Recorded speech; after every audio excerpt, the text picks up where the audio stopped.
You are watching the Pan-African Daily TV with Dr. Susan Tata. The Africa we want: unity, consciousness, our culture, our spirituality, our history. One Africa for Africans worldwide. Motherland's calling its diaspora home. Join my voice. Join my team. Join my campaign. Campaign 21 hashtag 1 million subscribers on the Pan-African Daily TV YouTube. Be a volunteer. Apply now. Be the new Africa. So happy people and happy Africa family. Welcome. I hope all of us out there on the continent, in Europe, in UK, in the diaspora. When I talk about the diaspora, I'm talking about the Americas, the Caribbean, the Brazil, the Haiti, the Mexico, the Asian countries, Middle East, and everywhere that all Africans worldwide are tuning in to watch this exclusive show tonight. I want to welcome all of you for signing in. I mean, you can watch us on our Facebook page. You can watch us on Susan Tata's page. You can watch us on Dr. Susan Tata Official. You can watch us even on our TikTok. And I think we have Starmore and NYASHA who is here, and all the others have all connected to their social media platforms. So we have a broader outreach today because for the first time, we are hosting an exclusive show made of all the generations. I mean, we know we have the old generation, which is me, the host. Then we have the middle generation, which is the generation of NYASHA. And then we have the future generation, which is already here with us. And you can see Princess Starmore sitting comfortable in the studio live all the way from USA. She's going to be telling us whether she's watching from New York, from Brooklyn, from California, or from wherever she's sitting right there. But we also expecting to have two other voices from the continent, and one is going to be joining us from Malawi. Mr. Benda is also in the generation of NYASHA, and then our princess sister NHOGO Solo is also joining us today live from the studio in Johannesburg, South Africa. As we all know, technique is always not favorable on our side. So we have the ones in the diaspora already seated, but the ones in the continent are still struggling, either because of blackout out there, no power, or secondly, because their cameras actually are not responding. But they've been here and they're in the black room. And anytime that we'll have access, we'll be having them on the show. Today, we want to do something really exclusive. I mean, we know that Africans, particularly the young ones, are doing a lot. They're getting more aware, they're getting more involved in the development of the Black culture in African itself, but also they're also doing a lot of activism.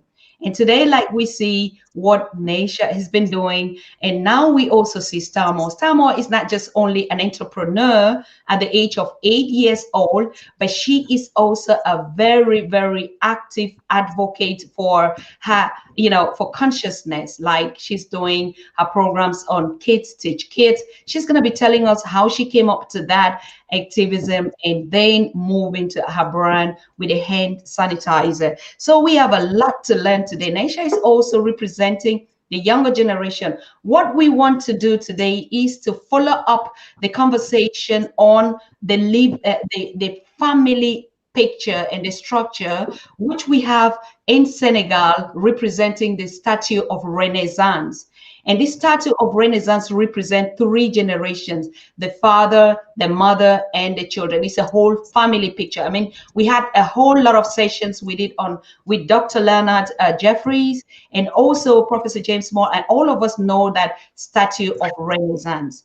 Now we want to dig deep into it. What does each position on this status quo represent in building the Africa we want in Africans worldwide?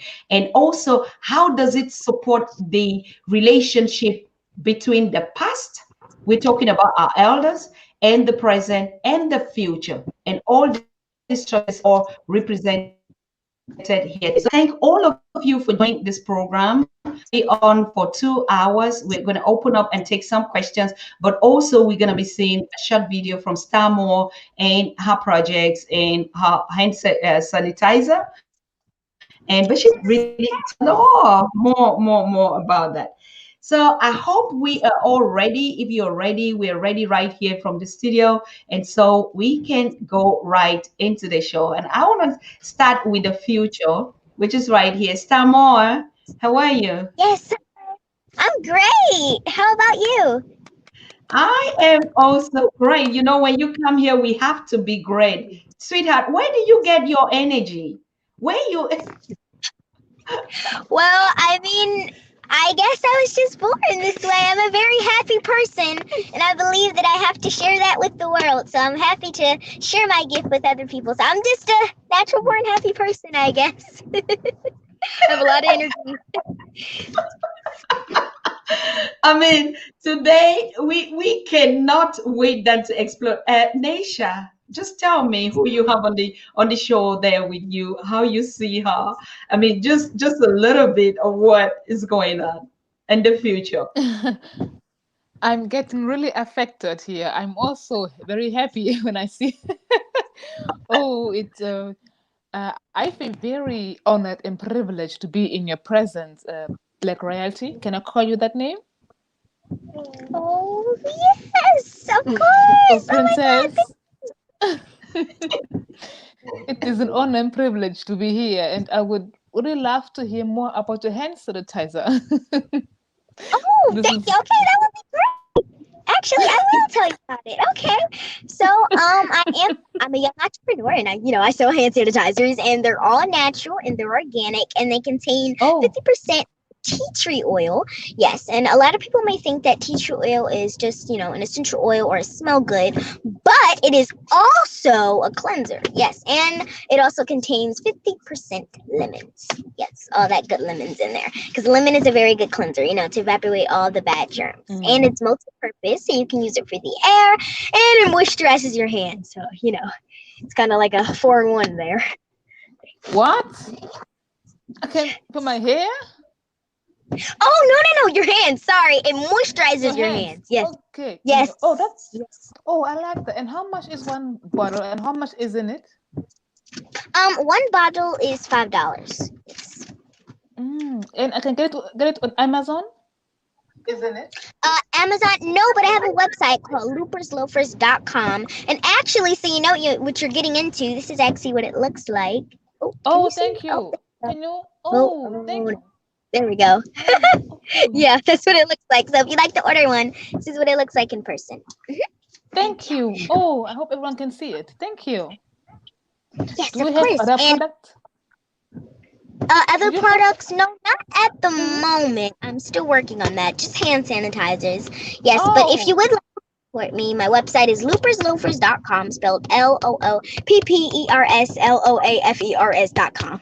And my cash app is $child homeschool number 8. So if you'd like to support me, all the options are there for you. Thank you very much too if you do choose to support. my pleasure. My pleasure. Mama Tata, I want one. Great, great. Yes, of course, I think every person needs one, but the problem, Oh, like, when somebody buys your hand sanitizer, a star, so they go to your website, they order it, and you like Nasha is sitting here in Europe. Do you ship it, or how does she get it? Yes, yes. I do ship. So when a person orders my product off of my website, we do have a 1-day shipping where I just ship it to you, package it up in the mail, really nice, and we give you a business card in the package. So it's nice and packaged, and we ship it to the person. Yes, and all the info will be there on the website. Your all that stuff. Yes, credit card info, your address, all that type of stuff. It's on the website, but we do ship it to you. Yes. Hmm. Okay, do you have like Okay. a minimum quantity? Because like I can guess if one and then you have to ship to Europe, that would not be very, so you have like, do you have like a quantity where you say minimum, let's say 50 or 1,000 pieces and then you ship? in Europe? Yes, we can ship it to you. We can ship it to you in bundles. We don't have a minimum. You can just do however, much that you like. And yes, so we do ship it to you in bundles though. Yes, if you'd like. That'd be great. Okay, Nisha. Thank you. Yes, Oh, all yes. right. I was just making some I think notes. Okay, yes. while we're waiting on the others, we would have to start the program. I know we're starting a little bit early, but we want to talk about the situation, like voices around. What is it that the generation is looking at when we look at the Africa we want? I'll start with you, Naisha. Yes, I think that what we as generation want and need, is I think honesty of our elder generation. Because I think it's not really about the money or to leave us with money, but I wish my parents or my elder generation have given me knowledge about their past, about their experience. You know, honesty. And I think that when I look at my generation, our generation, I think honesty was one that was missing a lot. What they went through, their opinion, and how they saw their life and their experience. You know, the other generation seems to me to be a very quiet generation. They tend somehow not to talk about certain things. They value privacy very much, and I have wished more open conversation about certain things in all areas of life. Absolutely, yes. For I hope I instance, make some sense. you make a lot of sense. Like you can give some For examples if it's instance, for instance, for instance, about like my mother, like her experience as a mother, or like my father, his experience as a young man or young boy. How would he experience life in his environment? How was it like to grow up, as a Zimbabwean man, in Zimbabwe, in the apartheid regime? How was it as a Zimbabwean woman, going to a missionary school? Those are stories our generation never talked about, They never have those deep conversations. And I really wish for us as young people, what I would wish myself was more deep conversation, so I can make sense of what I am seeing exactly. all right. So, like, you miss a lot in the past from the elders. So there was not a kind of relationship where the elders would tell us their situation or even their traumas or even their battles that they were fighting. They won't pass it over. Do you think that it was kind of Exactly. protecting the children? I think so. I think also, yes, it's protecting the children, but I also think that it was also protect themselves. You are always in the mode of survival, paying the bills, feeding the children. So you have no time of really, sit down and have those ideas of the past. It's always about, right now, how can I feed my child? How can I do this? Because we live in a society that force us to be in a survival mode. So I think that we had no time of this luxury. But what I have wished, I think a lot of young people, was honesty. Honesty, really, how they are feeling, honesty of their experience, honesty also sometimes to say, I don't know. As a parent, you can also say, I don't know. It is not an Yeah. embarrassment, it is not something bad, because you are human too. But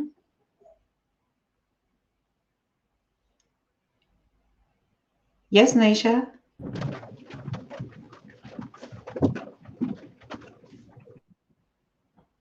I feel Naisha, that you they hearing are me? Mm-hmm. acting. Yeah, I can hear you. I can hear you. Okay. There was Acting an as interruption if, there. behaving as if. Okay. Okay. So you think that the disunity between the family unit, there actually was not enough honesty from the elder generation, and they also had their own challenges that they were going through. So the communication actually is not flowing between the elder generation and the younger one, right? Yes, I think because parents, what the elders, are in a position of survival, and I think the problem is, I think elders. I'm also an elder in certain sense. We reproduce the next generation. So if we are Mhm. not happy what we are seeing, that's what we produced. And the question is, what I hear elders say, who raised those generation? Yes, that is the problem. You never raised us. You gave us food and money and water, but you never really raised us. I'm not blaming anyone. It is the circumstances we are all in. And I think that we need to, like, I was shocked, when this COVID situation started. And Mhm. parents were bothered having their children at home. I hope, Mama, you saw it on television. Parents were stressed to have their children at home. Say, go back to kindergarten. So we see we are not even used to have children at home with us anymore because we are always trying to be outside, outside. So I Mhm. think it has a lot of the system we are living in to do, the patriarchy system we are living in, that they values house as a work in the home, domestic in the home, in the system we are living in is devalued. So even a lot of women don't feel confident, being a housewife or a housewoman because of the historical advantages that have been used on women to be in those spaces, and also to have no value, in the home. Because Mhm. the only thing that is value is when you go outside, you work somewhere outside. Now you are putting something in a market space. Now you are Mhm. valued because men are outside. Now you are valued. But when you are home, you're just a housewife. You're just a housewife. So who cares about that? So I think a lot of women, also myself, have a little bit of that also in them. That's what I think. Thank you very much, Naisha. What I has mean, for happened those over that are joining us, generation. yeah. For those that are joining us, I want us to welcome Nongo Solo, who is joining from South Africa. Nongo, you're welcome to the show. We're very sorry if you had some technical delays out there, but we're talking about the family unit. What is it that disconnect the elder generation, the younger generation, and the future generation? And so I am here, for instance, in the elderly generation, and you are in the middle generation, and Starmore is representing the future. We want to see why the relationships, or how we can better these relationships from this three generation point of view. So Naisha was just talking about that disconnection in terms of, no communication that is in, and then the indoor space and the outdoor space, which actually disconnect us from the elders, and also that my generation was not honest enough, to give the situation that they're living in, because I was fighting survival just to feed them, to send them to school and stuff like that. So that is the level of our conversation this afternoon. Joining us on this panel, you have Stamo. She is in the US, born and raised, African descendants in the USA. And Naisha is a migrant student, researcher here in Germany with me, and she's my PA, or assisting us in the Pan African Daily. And then, so for all those that are coming in and that might have missed this conversation, so we started off, and Naisha gave her point of view. I'm going to go to the future to Star More. Star More, when I read your biography, or I spoke to your very influential mom, I want to congratulate her and give her a shout out there. And she told me, I wanted to find out from her how you got into being what you are at this early age, at 80 years. And she told me something that probably I think you would have to explain to us what is it that actually got you into activism so young and at this age, Stamo? Well, for one, I took a look at my surroundings and I seen that a lot of people may have needed my help. Now, other people, some people, they can take care of themselves, but it always is good, to just lend a helping hand to somebody who may need help. And sometimes our people do need a little bit of help. So I decided to take a step forward and I'll be the person, the bigger person that will help my community out during hard times. During, with the coronavirus and basically, everything that's been going on. So I said, how could I take that and make everyone smile? So I took a look and I said, you know what, I'm going to create a product that is already needed, a lot. So I decided to make my own hand sanitizer because they have been saying that everybody needs to wear a mask and social distance and hand sanitize. So I decided to make my own hand sanitizers because sometimes all the other hand sanitizers are out there that are really dangerous and they have methyl and harmful chemicals in them, and my product has none of those things in them. It actually contains 50% tea tree oil and it's all lemon based, as I may have said before, just to reiterate it. So I really wanted to make sure that I keep my community safe and keep them safe with, really active ingredients, that actually keep them safe. Because methyl is not going to keep your hands clean, but tea tree and lemon, it's a higher chance of keeping your hands clean. So that's how I basically took a step forward and got into this whole entrepreneurship. Yes. Beautiful. Apart from the entrepreneurship start, you did the kids teach kids. It's not about the hand sanitizer. It must have been about something else. Why did you come up with the idea of kids teach kids, and you're giving out these lessons? Why? Because I know that a lot of people have called me bright, and I wanted to make sure that the whole entire generation, the whole future generation, is as bright just as I am. And sometimes that the future generation, may have been a little bit dumbed down because of the public school systems and a bunch of all that unhealthy stuff. So I decided that it may be easier to learn from somebody that's on your level. So hey, I mean, an adult teaching a kid, they're going to learn something, but I think it would be a little bit better, or not better, but, more complex, that if a child is actually teaching a child, because it's like they're having a friend and not actually having a teacher. And I mainly wanted to, focus it on my community. So that's why I made it African centered. So, yes, to answer your question. Beautiful. I also had a gist. I mean, this is a private conversation I had with your loving mom, and she told me that one thing that actually may be, and what she thinks is that each time as you're growing up, most of the activities were only centered for adults. Like if you want to do something, and she will always be telling, oh no, you don't have to learn this because it's for adults. And you started questioning, but when are we going to have something for kids, for kids? Am I right?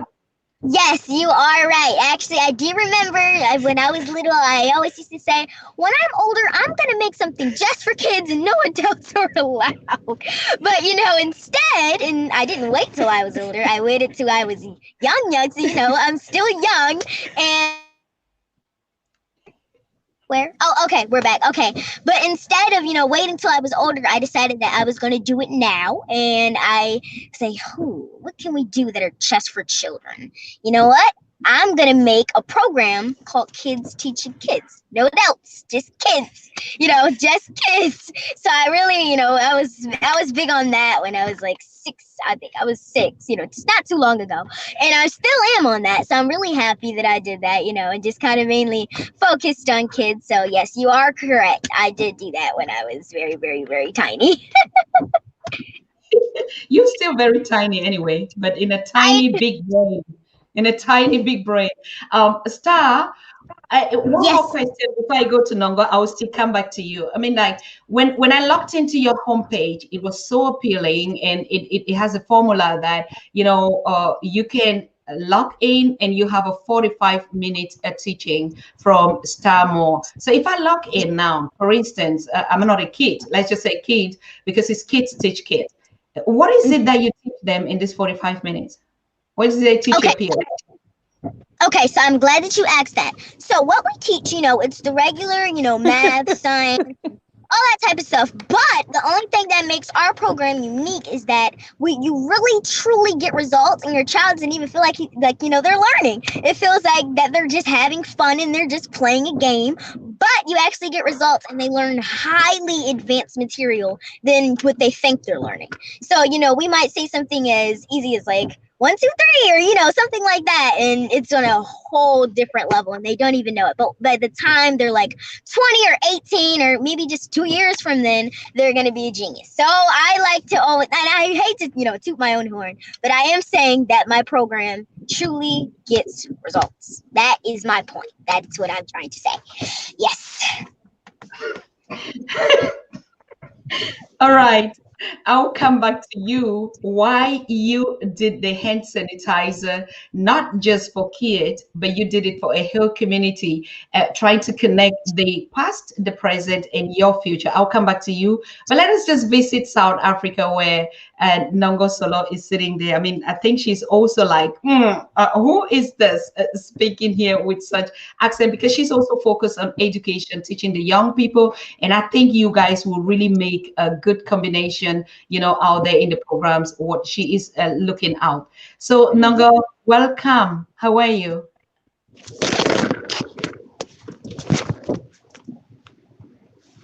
Thank you so much. Thank you so much, Doctor. I'm actually touched. This is my second time I see the young lady or the child.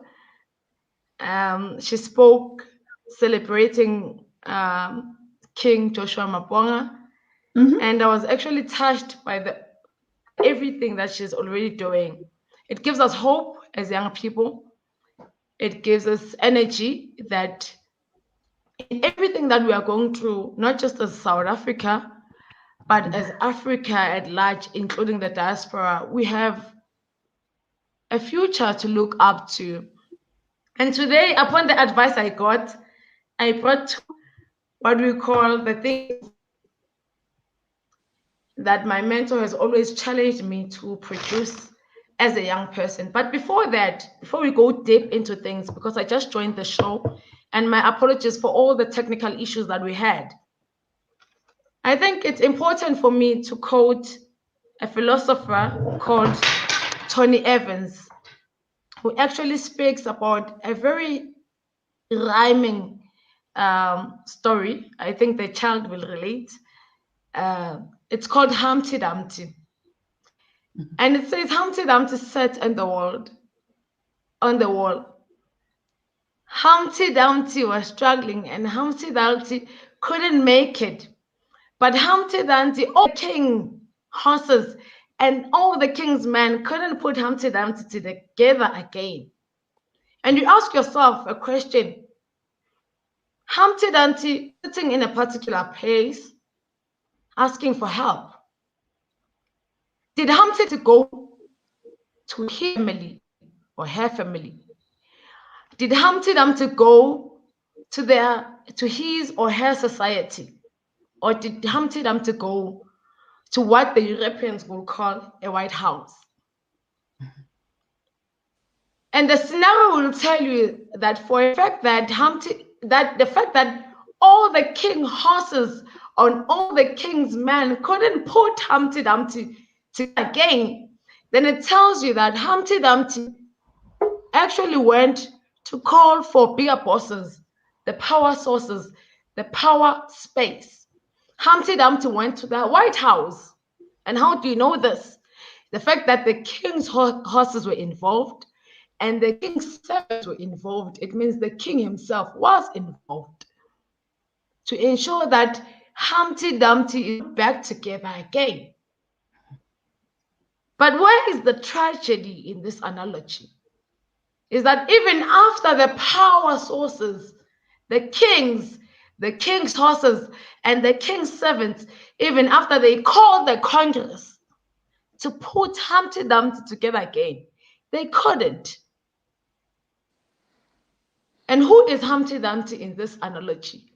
That is an African who goes back and wants to African solution from the queens in Britain, from the people, the power sources in Europe, the power sources in the East.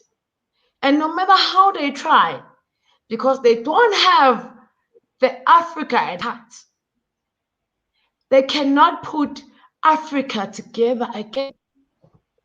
And this is only to Africans to say, as Africans, we should unite back together and say, and maybe even accommodate Africans, accommodate Christians in the space.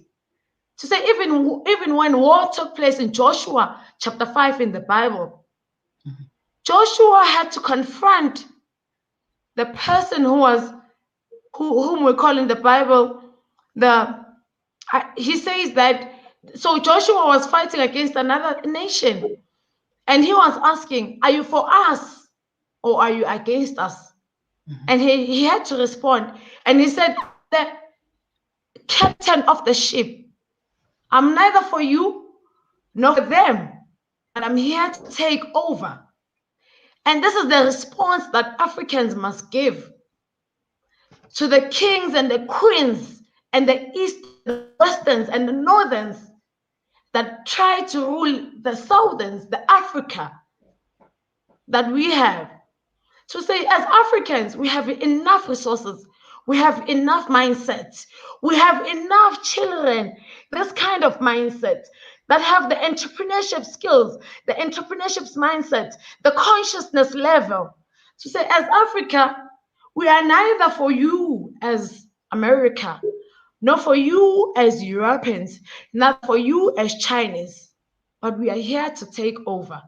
And that kind of mindset is not to undermine neither of you, but to remind you that we are for and for those who advocate for African identity. Ashe. This is a deeper conversation, and a very, very strategic one. I can see Benda, you are joined. Yes, your camera should be very good and your light is good. Are you okay, Benda? You're joining from Malawi. I'm fine, thanks. And you? Thank you so much. I know you've been struggling, but you're right here. You're not really late. You're just on time, on the African time. So we're having this conversation about the generation, the interconnection between us and the unity.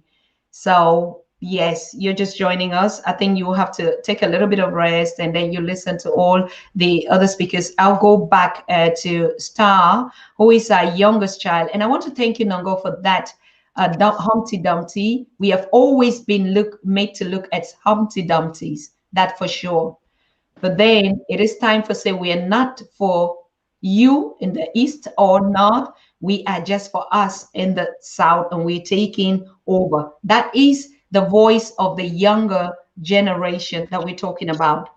All right, but we're connecting the past, the present, and the future. And we want to know what is it that keeps us disunited. And we were talking to Starmore, who is a social entrepreneur in her age, 8 years, and she's coming out with a product that says, talking about unity is not just a word. We need a product. When you see that product, it means unity. And she came out with her hand sanitizer to say, we are washing off away the past. If we had some past diseases in our relationship. So actually, the vision behind her hand sanitizer is not just to keep your hands safe, but she is also coming up with this vision to say the past, we have to disinfect it. So whether our relationships in the past with people that never had us in the heart, we have to disinfect it, and we move forward to the future. Starmore, you've listened to NYASHA, you've listened to Nongo. Yes.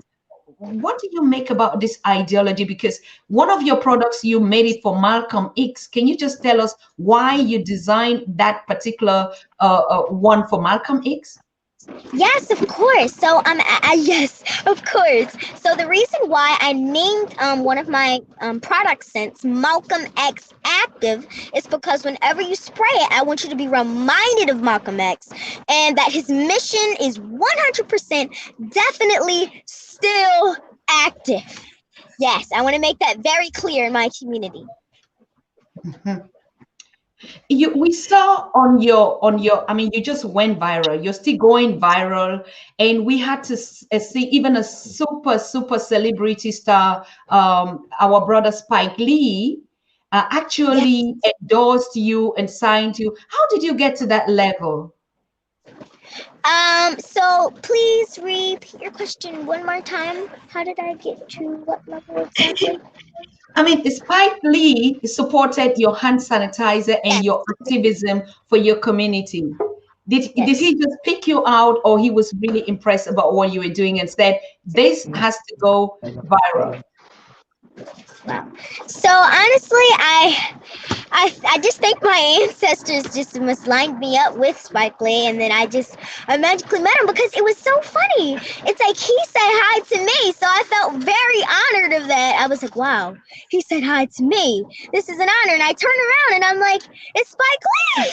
So to answer your question, I truly do think that my ancestors have blessed me for doing such a great job with my hand sanitizers and trying to protect my community. So they have just blessed me with this great opportunity of meeting Spike Lee. Yes. Beautiful. Why didn't you make this hand sanitizer just for your age group? Why did you think that is for the entire community? It means connecting the generations of your elders, even your ancestors, and also your future generation. Yes. So how should I say this? Let's see here. Well, I definitely truly think that everybody, does need my hand sanitizer because yes, I'm definitely trying to, protect all of my community members, and the children do need, to protect the adults, and the adults need to protect the children. So, my hand sanitizer kind of creeps in through the line in that particular matter. Yes, thank you. Thank you too. Thank you so much. I think Benda was kicked out of the show. I want to go back to NYASHA. NYASHA, when you see the connection between the generation and you listen to what Nanga was saying, how do you see the future? I love what Sister Nongo, of course, said.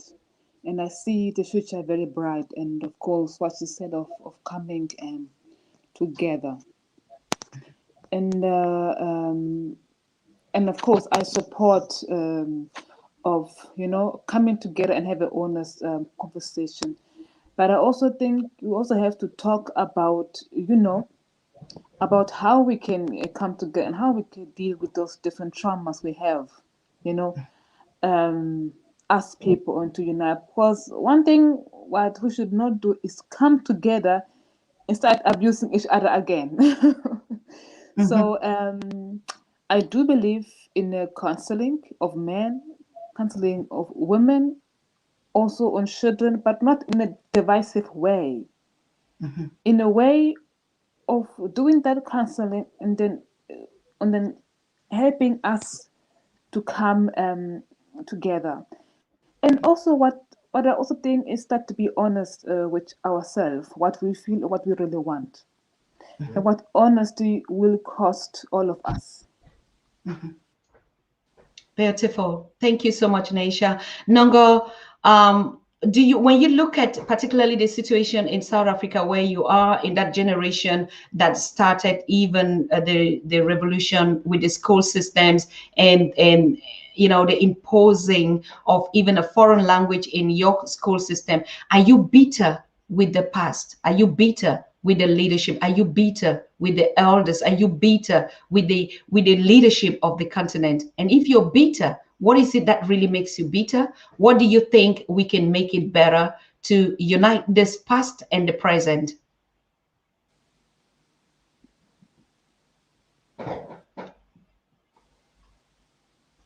NHOGO? Can you hear me? Yes. Okay. Thank you so much for the opportunity yet again. I want to engage your question at a level. And the question says, are you better with the past? And I'm holding a stick with me right now. Please excuse the fact that it doesn't look as tidy as this one. But I'm deliberate to actually use this one, the one that I personally made, over and above the one that I actually bought. But this is the mind of an African. And these are the three spaces that we engage in as Africans, because Africans understand time over and above any other place you can speak of, because we connect with the cosmology, we connect with astrology, we connect at any level. And when you ask me if I'm bitter with the past, then you're taking me to this area. If I'm bitter with the past at a place where I am now in the present, and if my past and the present can ever connect me with the future. And those are the three spaces of the time that I want to introduce on my thinking tool this evening. That my thinking tool consists of three spaces that represent time, which is the past, the present, and the future.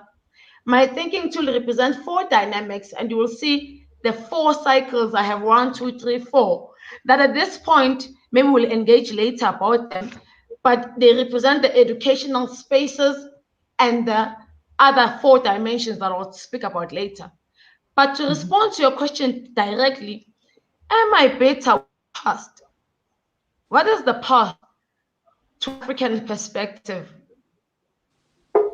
Is it colonization? Is it indigenous lifestyle, culture, education? Or is the past apartheid in general as a South African? And my response would be that the past is indigenous. The past is the true African identity. And that is my true past. Because I was not born in the past of colonization, nor was I born in the past of indigenous knowledge. I was only born in pre-so-called democracy. But if I were to engage the past in a true sense, then the past starts from the colonization. It should then start from the original identity of who I am. And that is the indigenous point of view as the true African. And who is an African in the true sense? Who is an African now? And who will be an African later? Am I bitter with the original African? I cannot be bitter with an original African. Because an original African is an African that grew up from the society that did not only believe in an educational basis that was just in a household form, but an African that grew up in a society where it was Ubuntu, Umuntu, Ngabantu, in an African identity where was a child grew or received an education from the society in its entirety. I grew up in a society where African identity never intended to oppress me, never intended to make me an obedient slave, never intended to deceive me. A true African identity had all positive faith in me.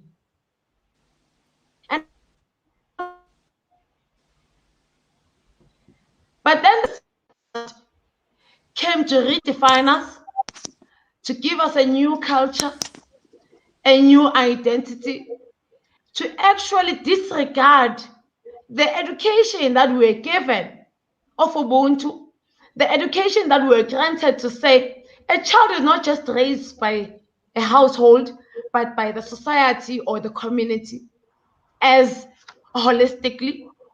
And of course, I'm bitter with the colonizers of the past who came to redefine me as an African child.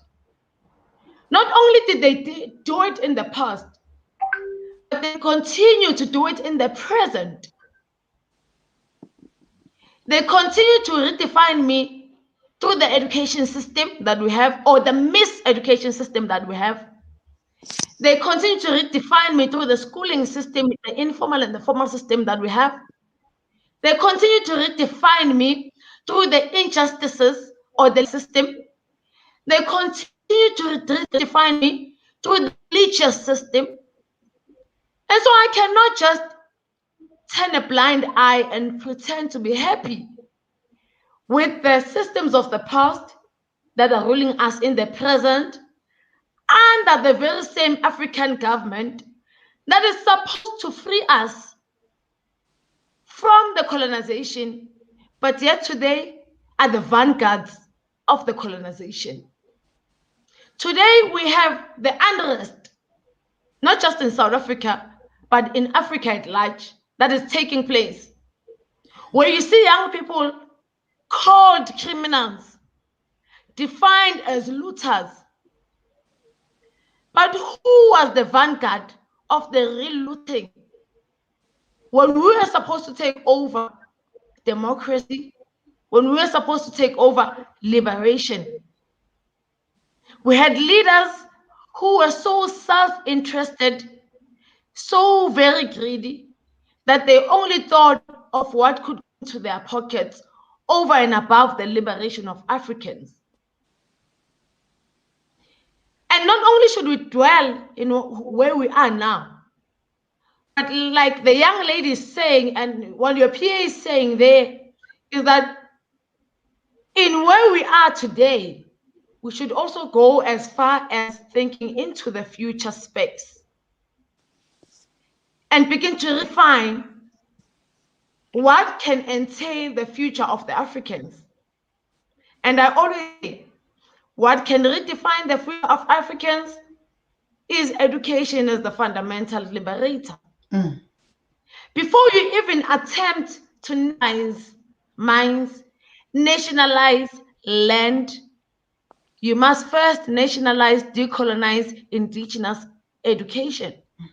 Because otherwise you'll reproduce politicians again, who will then attempt to nationalize land and steal from it and loot from it, who will attempt to nationalize banks like VBS and loot it, who will attempt to nationalize culture and lead culture.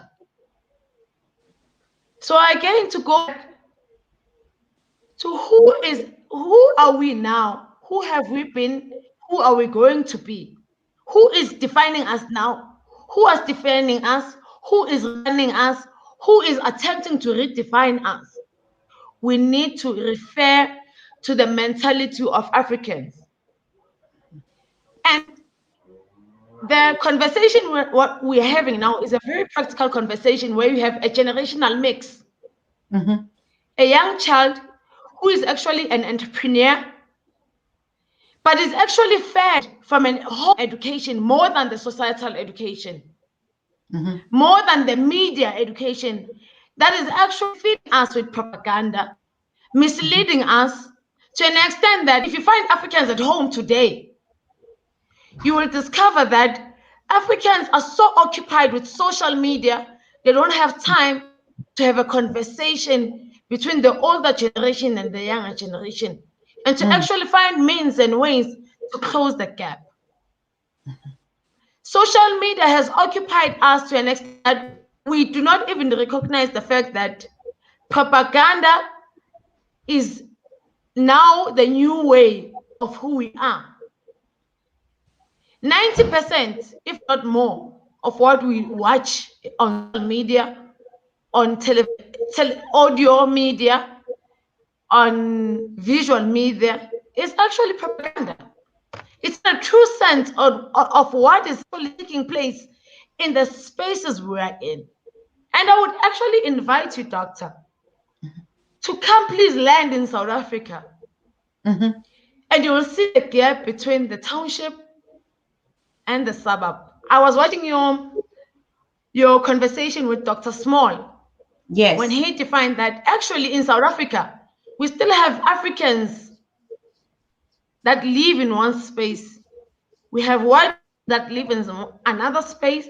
We have Indians and the Chinese that live in a particular space and coloreds in another space. And that is a critical evaluation and introspection. Whether or not we are still fighting a racial issue, a class issue, or whether the two issues actually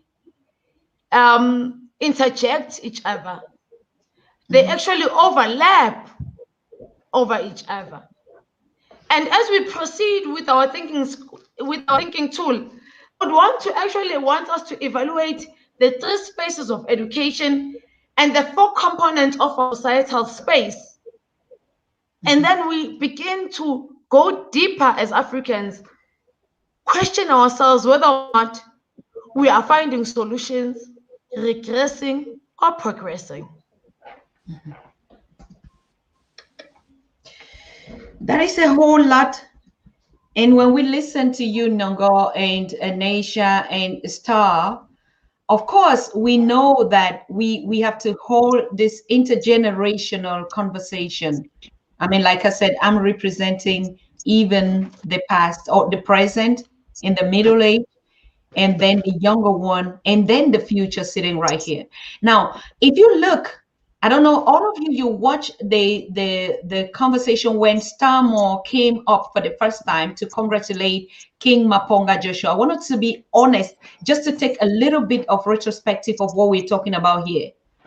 When Starmore came to wish King Maponga a birthday, I want to start with NYASHA. NYASHA, what feelings did you have when this princess was on the show? Be honest. Can I be honest? Yes, if you can. I don't want to hurt Black Royalty's feeling, but I hope she understands this is nothing against you. Don't take it personally. But I feel very uncomfortable. Okay. Yes, Yeah. because when she came in, and wishing Baba Maponga happy birthday, she took so much space. And you should take so much. She took so much space, and she just embraced herself the way she is, and she was so loud. And I was watching, and I said to myself, "That child is so arrogant." I don't even know why, but I had immediately response of disrespectful, not raised. We need to put it in the proper place. So, because I am on my own journey, I am working on myself because I have some programming on myself that I have encountered living in the system. So I had a conversation with Mama Tata about it, and I asked her opinion about it because I called to Mama Tata, Black Royalty, that princess is so amazing, but why did she make me feel so uncomfortable? She made me completely feel so uncomfortable. Absolutely. And everyone in the room too. I saw even, Brexit, even she was silent. Everyone was just silent. Just listening to you. Yes, but I think that as Black people growing up in this system, I talk about myself, we are trained to not take space, to be silenced, just do as you're told. So when you see another Black person, who comes in and take the space they want, it just shock you. She can do that. How can she do that? Because we are trained to be, in this position of servitude, of being silenced, to listen, to be in this, and so see another Black. I remember even that movie. Do you remember? Babarev Shock talk about when that man. I don't know the movie. That Black man was on a horse. Jungle. He was on the horse, and everyone just stopped and just look at that Black man on the horse because they've never saw it in their life. That's the way I was feeling. I just said, how can an 8-year-old, a girl child, behave like this in front of elders? That is, I hope I was not disrespectful. But please understand, Princess, this is not you, it is me. Don't take it personal. I don't want to change the way you are. No. Be the way you are. Go into extreme. Be more loud. That's all I wanted to say. Okay, exactly. I asked this strategically because that's the future.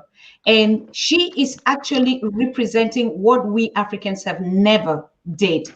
And that's why that shock came. It's not only from you. I had the feedback. I had to do a research on that because exactly that is where we had been. We have been in a space where we are in a servitude. We don't take space. We are not loud. We don't claim what belongs to us. We don't unapologetically go forward to claim what belongs to us. We sit and wait to be given a space at the table. We sit and wait for somebody to give us a voice.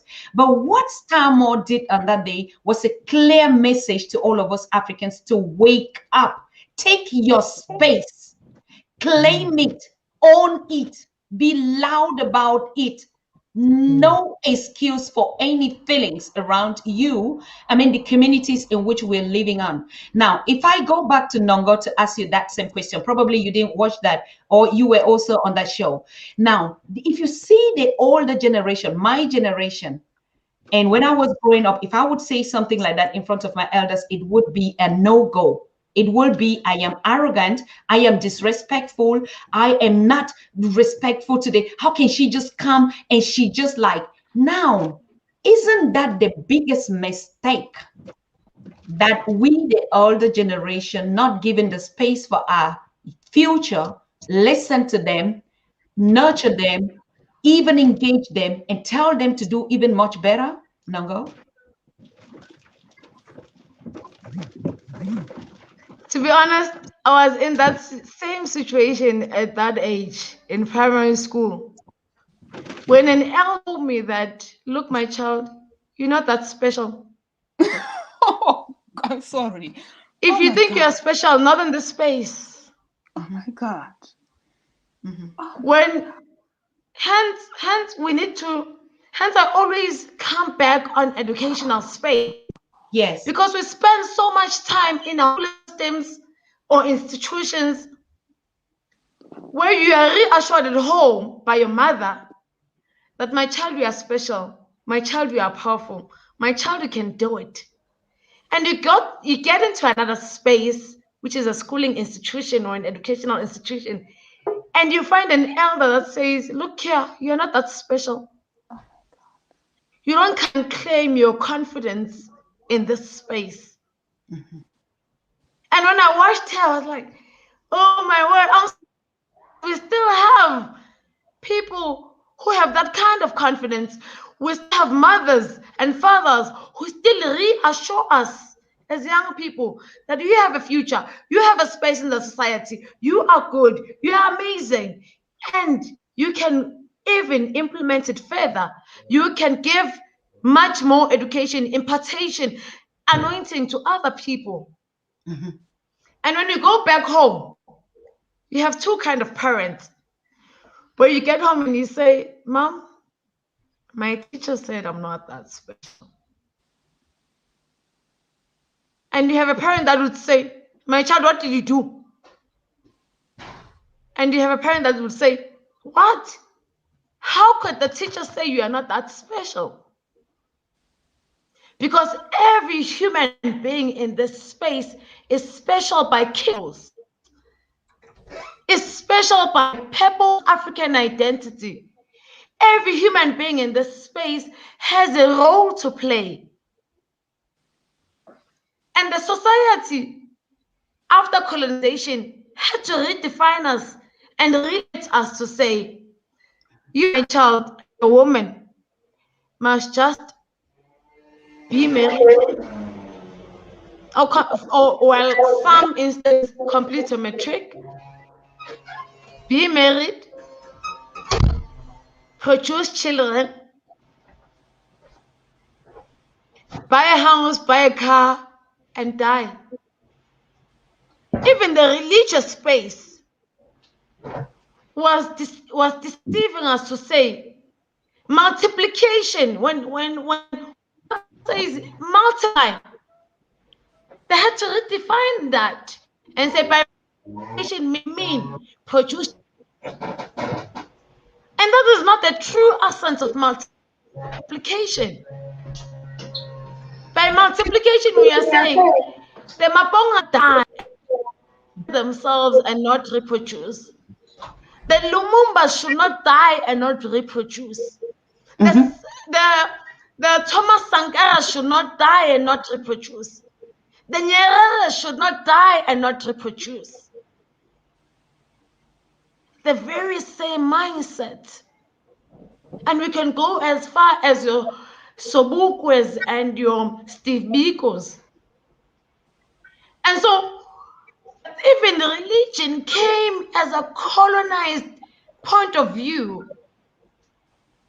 It came and women. And that is why today, the most problematic issue we have today is patriarchy. I think I got late. One of the speakers was speaking about patriarchy, where you need to view patriarchy versus feminism.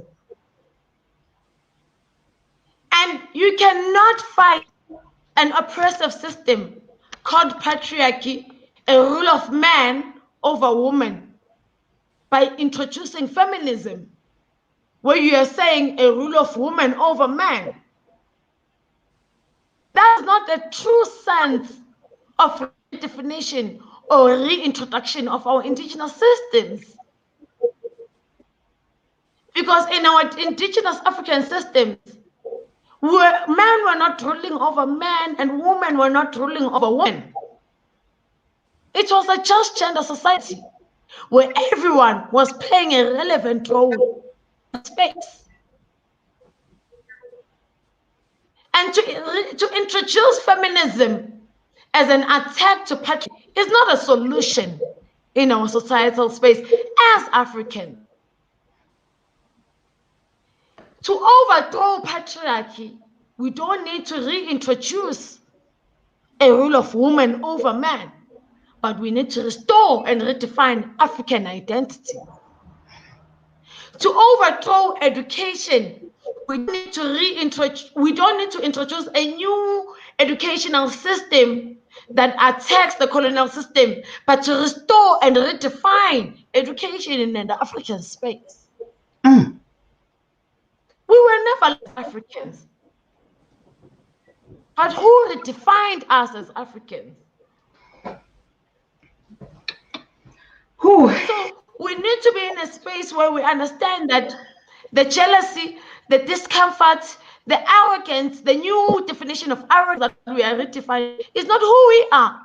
We used to celebrate the potential we see in a young person, in a child, as Africans. Yes. Ashe. Yes. And in celebrating the anointing and that the child had, would come together as the community. Yes. To nurture it. Not to subject it, not to oppress it. But we also captured the terminological debate of arrogance and the terminological debate of who does she think she is, who does he think he is. We Africans, we have always carried civilization. Civilization was never introduced to us. Colonizers came and actually learned civilization from us. Now today they want us to argue what civilization means, what barbaric behavior means. We didn't know what barbaric behavior is. We were never barbaric as Africans. Never at any point. We were never looters as Africans. They came and they became the first looters. They came and became the first barbaricans. They first became and learned what civilization is to us. So they can't come and demand us to define arrogance. They can't come today and want us to define what looting is. They are the first looters in our society. In fact, if we go back to Joshua and we say to them, we are taking over, we don't need you as the East, as the West, as the North, they will understand that, in fact, the real looters, it's them, and we can survive without them. That is it. That's the voice of the young generation and the future. So we need to start getting used to when we're talking about our mindset and education. If you look at Star, that is the future, taking space, redefining who she is in the face of a Black female girl. Look, if you would give Star more in another color that is not our own, she'll be on CNN and BBC everywhere, and Africans will be Yes. and saying, look at the first inventor of a hand sanitizer. They will be on, she would be on every cover magazine. She would be everywhere. So it is also that future. And we welcome her even in Africa. Yes. And she would come even as an ambassador for the United Nations Refugees for Children, isn't it? She wasn't in that column. Of Yes. course. Yes, thank you. So, And I think also we have to change that philosophy of children should be seen and not heard. You know, that old word that I hear my parents used to tell us, like if guests we come, we have to go upstairs, say hello, and then just go upstairs. They should be seen but not heard. So then we have to also change the way we used to parent our children. We as young people, we have influence so that we can change that. It implements new value system. Absolutely. beautiful. Stamo, have you been so quiet? Well, I'm just listening. That's all. Yes. So what did you, when you listen to your two elder sisters speak and they find your courage really impressive and encouraging, did you ever think for a second that if you stand to talk about your sanitizer and about your projects, that you felt a little bit like, oh, am I being too loud? Am I being too pompous? Am I being too, did you ever had any feeling like that? No, but I do know that I'm a guest, so I will stay in my place and just talk when I'm supposed to, because this is an honor to be on the line with all of these these beautiful guests. So no, I did not feel like that at any time, but yeah, so I didn't. Yes, just to answer your question. You know, we are learning from you. I can never be at your age again. I'm your grandma or your mom, you understand? So we want to get into your spirit, and that spirit should be the spirit when all the African children, like we say, I think 80% of China children, when we see all these products coming out and then they put it, we start like, oh, you see the Chinese, they're busy inventing and Africans are busy praying to up and looking at the skies and look and asking, or we're the Humpty Dumpies that are stretching out to say, please give. So the African child, particularly a female, has always been the face of poverty, the face of diseases, the face of wars, the face of catastrophes, the face of children that are malnutrition. That we've never on Western media see a child like you that come up with a concept and an activity and bring out a project. So what is your secret? Mother and father must have been doing something behind that. Starmore, tell us. Don't play these things. Yes, they have actually. And one of those secrets that I have, been doing to groom me into the beautiful young lady that I am today would be homeschooling. They make sure that I always get, at least a good range to, I don't know, like about 5 hours today. Just getting a good homeschooling lesson in, and she makes sure that it's fun because sometimes when a child is doing schoolwork, you don't want them to let them know that it's schoolwork, or automatically their brain will shut down and just not want to do it. But what she does is she makes it a game and it makes it fun. And sometimes I even ask for more. So that's one of the things that they do. So it's homeschooling, African centered homeschooling. And also it would be probably to have me my own freedom. They let me just be who I want to be. They let me eat what I want to eat. They let me wear what I want to wear. And some people might think that that's called spoilism, but I don't think so. I think it's called freedom, because sometimes you need to let your child have their own mind of things. And you are their adult, so you are the supervisor. So if they need discipline, they need discipline. But it's always good to let your child roam free and have a free mind of their own. And they have a different mind than you, so they're not always going to agree with you. But yes, I just want to make that clear, to let your child have freedom. So it's homeschooling, and they let me have my own freedom, and my mommy loves me dearly much. So there's a lot of love going on in the circle. So I think that would be about the three main things that molded me into the beautiful young lady that I am today. So to answer your question, yes. Oh my Man, God. me too. I want homeschooling. I mean, we all want homeschooling. If homeschooling is gonna be full So of I'm only this love, disadvantaged one. I was never homeschooled. oh my God, can you imagine the kind of I mean, education combined with love and then space, and then you do what you want, but you sit down for Woo! 5 hours. Wow, that's true. Yes. It's So amazing result, I'll tell you that. Yes, yes.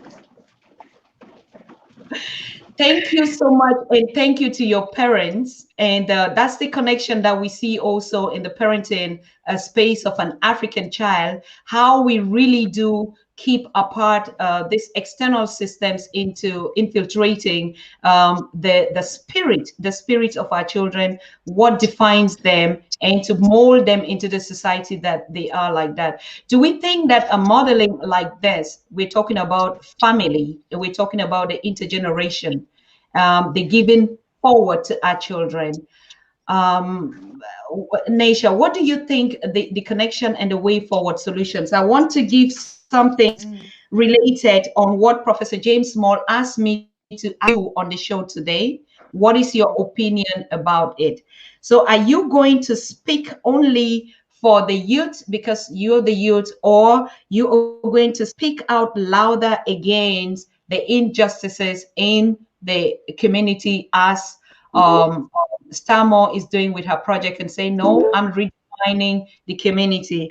That's the first question. And the second question was, when you young people are talking, you should talk about Africa in general, and particularly your countries of origin, as that in terms of self-hate, proper education, the need for food, clothing, and shelter, and to speak out for your people and not just for the youth.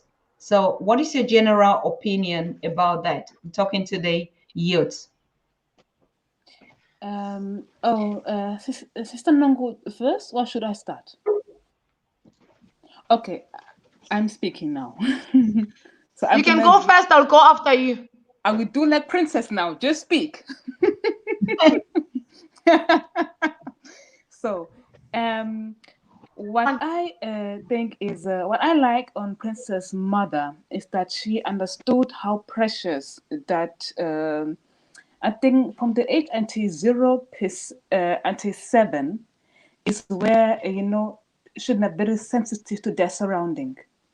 It's called the download phase. It means children at this age are taking everything in. They are not selecting the information. It means when they see self-hate, they take it in. It means children at this age do not judge the information. Judging starts much later. That's why when children are abused until 0 until 7, that abuse is very hard and difficult to get rid of. So I find that very profound that the mother chose education, no, homeschooling, I'm sorry, because she understood that if I put my children in the public school, especially in this time of years, damage would be very difficult to remove later. Because until 0 to 7, our children are very sensitive, and this is where the most damage happens. And the most damage at this age are very hard to remove later in life. People even say it is not possible. So this is something that I think maybe we as Africans have to know, because I know that of a brother, a doctor. He said to me, "Our children even outpass European children, but in a certain kind of age, it dwindles, it changes." Because of the like Sister Nongo said, of the school system, the system they go through. They somehow are college dropouts. They don't make it. They go on the street, but in the beginning they were passing. They were the first one to write, first one to read. Now that's changing. And I like the example that Sister Nongo gave of a teacher telling her she is not special. That is something all Black children we in Europe go through. Emma, when I came in the class, she said to my mother, she can sit behind because, she's going to be a cleaner in Germany anyway. She can speak German anyway. This is what she told me. Don't focus on those children. So a lot of us as children, we go, as Black children, we go the system and we get abused in the system. And our parents do not understand how vulnerable, that time of the children is. And if I can speak to all Africans, is that I know we always divide children, adults, but I think at the end of the day, we are all one. If I have pain, I have pain now. Like Nongo said, is time, present, and past. In African, this is one. I was not there when apartheid regime was happening, but I still feel the pain right now. So what we maybe have to take account is that what we are seeing and feeling, is important, and what we are seeing and feeling is something that we have to, understand and try to, take charge in. And so, if what I'm saying is that if we mess up our children on a very young age, they're going to also raise mess up children. And then we're going to have a generation of the same mistakes we are doing. So I think we have to start raising our children properly now so we can have better results later. Because the generation are the results of the generation before. We are just a result. So when we are complaining about our young people, we are complaining about ourselves because we are one. If you are failing, I as a mother am failing. So we have to, stop differentiate and see it as one. And this is what I found very profound on Black royalty. And I think I'm going to also, if I'm going to have children later, I'm going to homeschool them, also, because I'm seeing the results and I'm very happy with that. That is the results, I want to see in all of our children. To have no fear, to be self-confident and to say what they mean, and also to have boundaries and to not let other people, discourage them from what they are doing. And to take the space. Yes, our children should take space. That you are not small, you are large, and you are large. And I think we should raise our children to take space. You are not tiny, you are leaders. And yes, because we see the results of our children who go to the system. It's not well. That's all I wanted to say. I hope I answer your question in You did not just answer the question you were teaching. You're teaching us, and it is so profound, particularly in the diaspora. If we address this situation in the diaspora, Nongo, I know you will not disagree. It is the same scenario on the continent. We have to teach our children to take space. Today, when we look at Africa, and we're talking about the new challenge on the African continent is the Chinese. And because we never taught our children to take space, it is difficult that we keep talking about, oh, Chinese is doing this. We don't teach them to take space.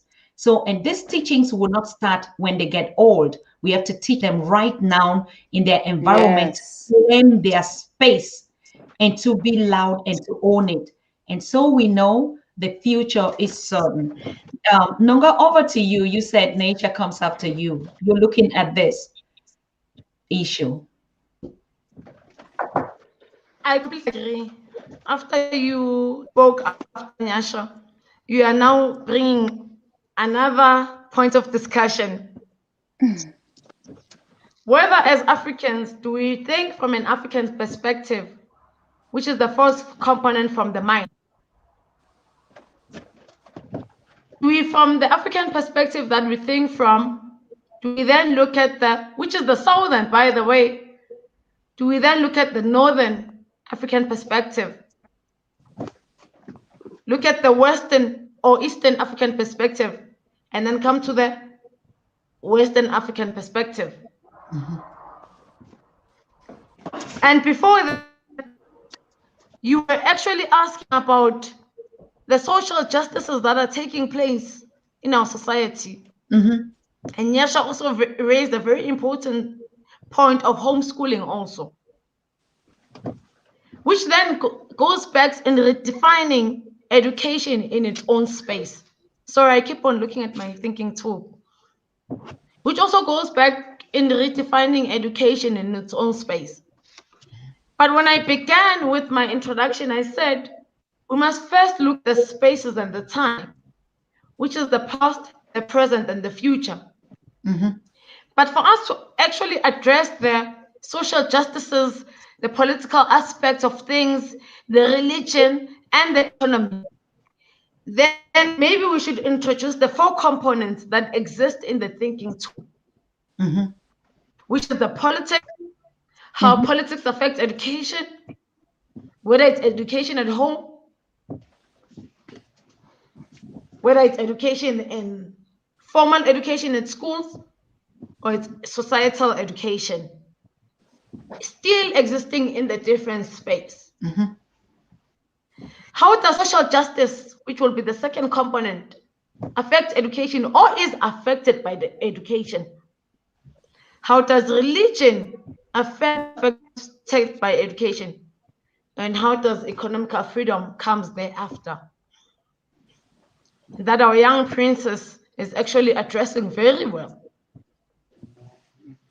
But she wouldn't have addressed the economical freedom, never receive education as a fundamental liberator, whether through home, community, or social education.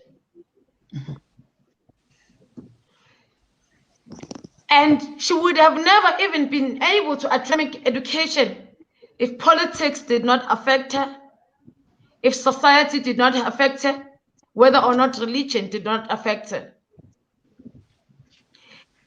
The space that we're sitting at as Africans, we are sitting in a space where even when political figures or political freedom took place, they did not bother to transform, to revolutionize, to decolonize education as politicians. So where we are as Africans, we are dealing with the decolonized, not just decolonized, but also politicized, unequal, non-free education. So the educational system or the miseducational system we're sitting with has so many problems that at a point where we thought we have achieved democracy, it was actually a mess from the beginning.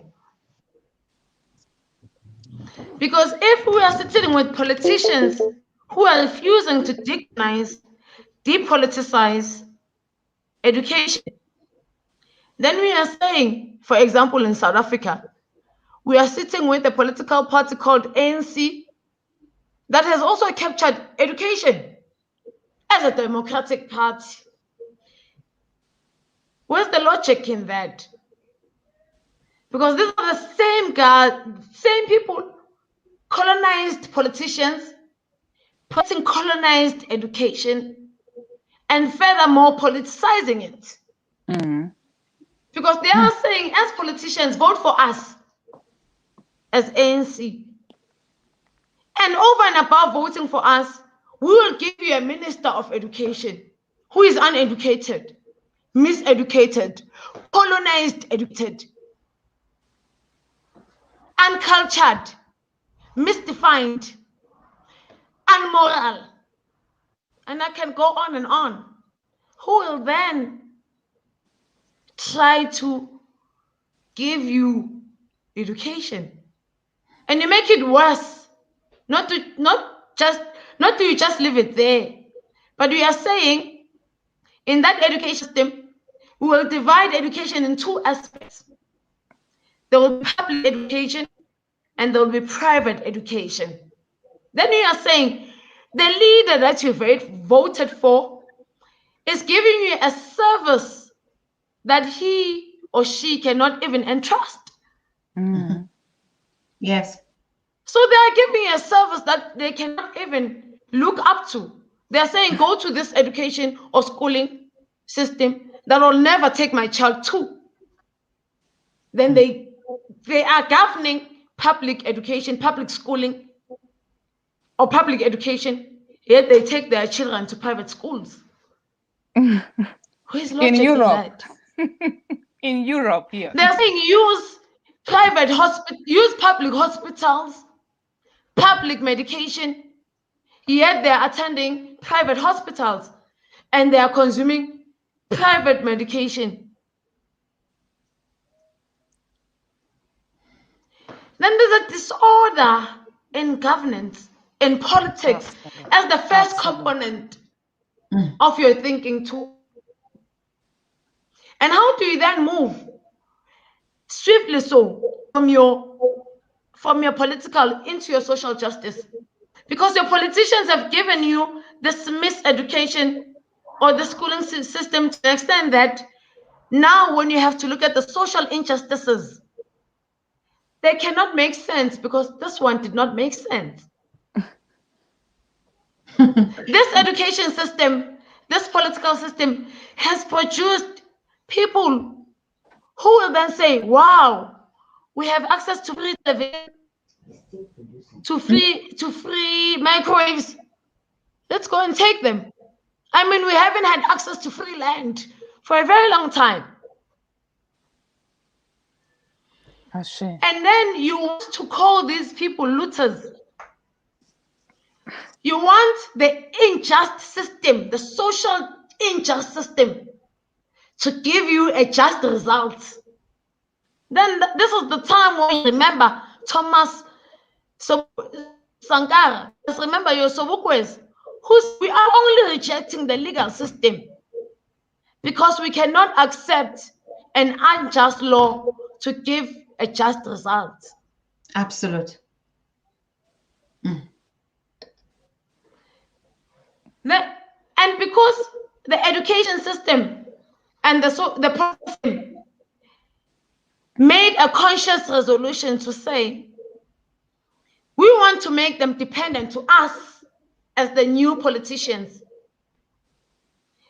Maybe I should give a disclaimer. I'm less angry to the colonizers than I am now to the democratic parties that are Black ANC-led. I'm less angry to the white colonizers than I am to the Black democratic leading parties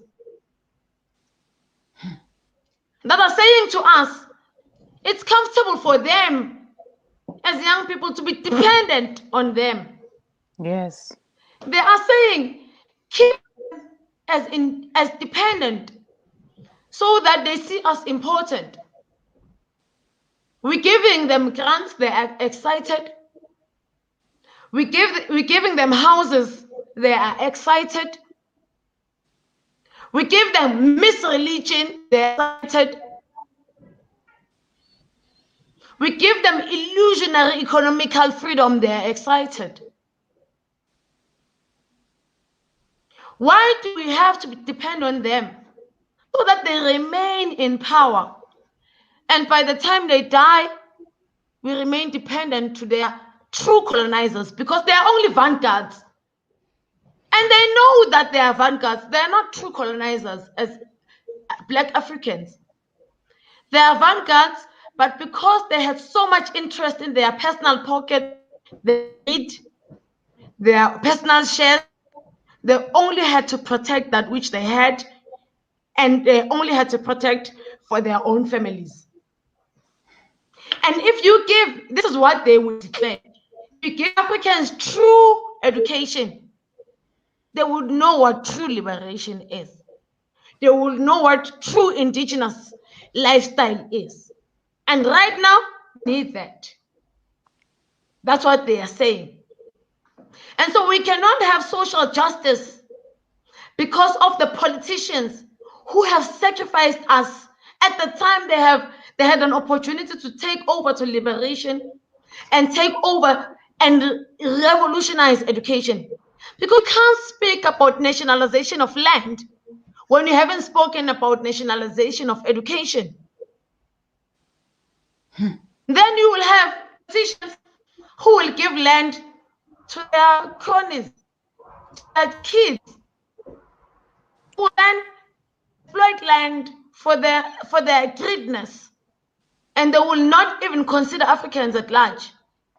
If you speak about nationalization of law, then you will have politicians who will only justify justice for their own personal sake. If you speak about nationalization of banks before nationalization of education, then you will only be advocating for politicians who will then protect banks at colonization level or even loot banks like VBS that are Black owned.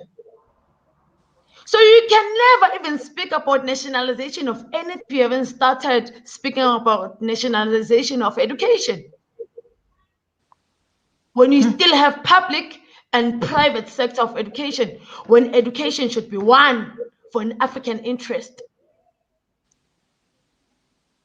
So we move from that social injustices where you don't only keep them dependent on you for grants and any other thing, but even for drug and alcohol abuse. Politicians in South Africa will tell you that today, as I speak from a South African perspective where I'm sitting, we have a door-to-door inspection that the police guys are doing to recover the televisions and the microwaves that have from the shops. So if you have that ability, why didn't you do a door-to-door to discover drug abuse, drug looters, drug sellers in Africa? Why did you do a door-to-door to overcome poverty in Africa?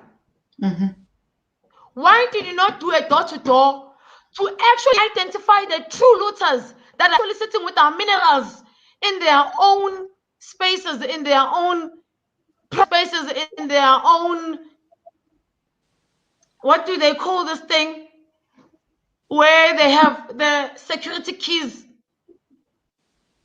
Why did you not do that? So don't come and deceive us and tell us that you are doing door-to-door to recover televisions from the real colonizers and the real looters who actually looted television from us.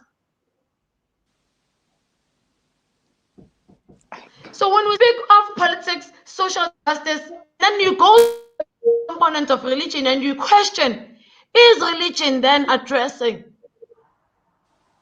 the social ills that we are facing.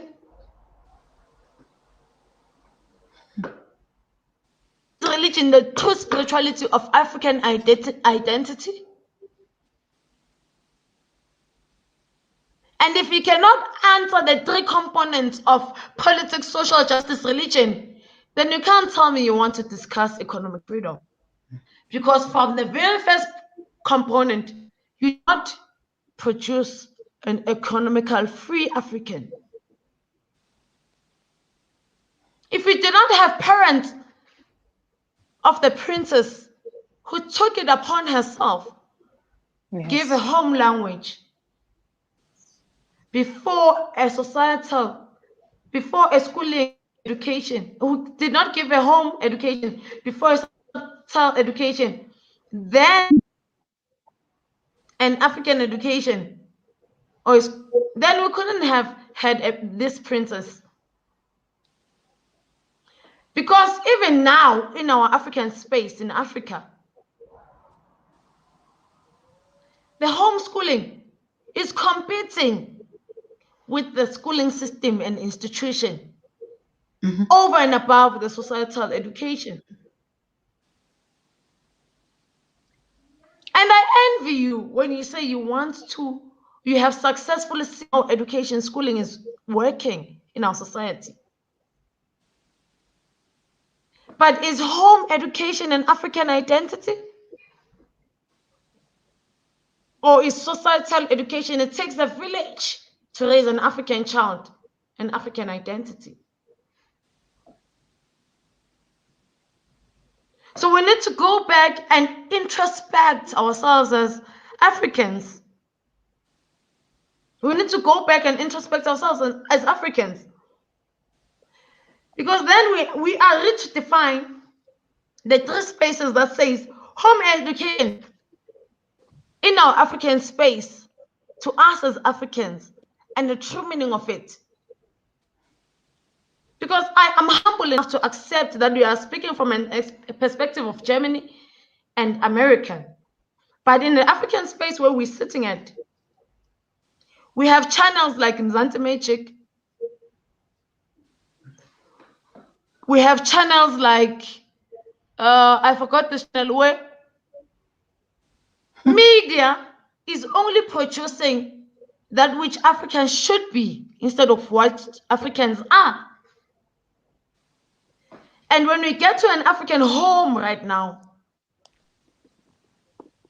find NHOGO Solo on her laptop. You find my sibling on her phone. My mom is tired from the colonial work. No one has time to home indigenously educate each other.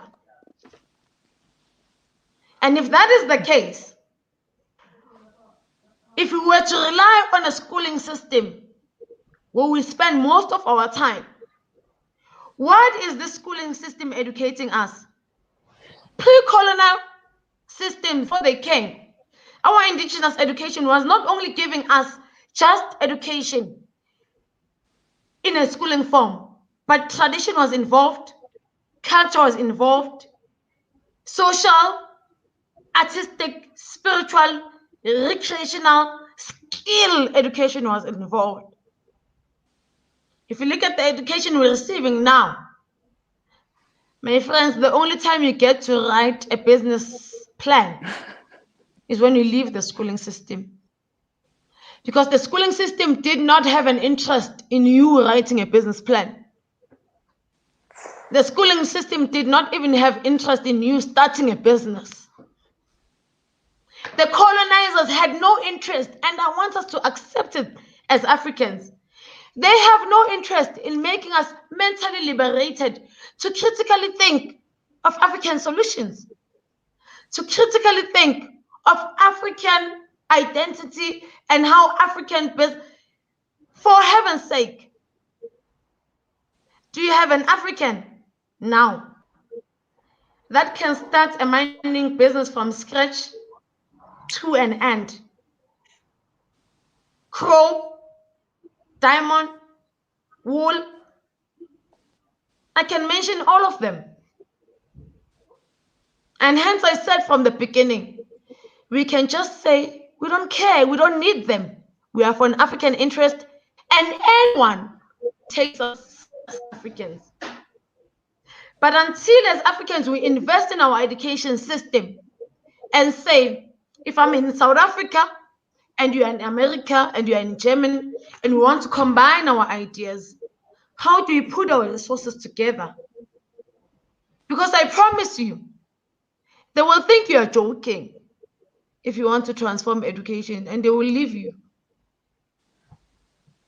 When you start early childhood education and you teach an African child that this is our African identity, this is our African culture, this is agriculture, this is our everything, they're still joking.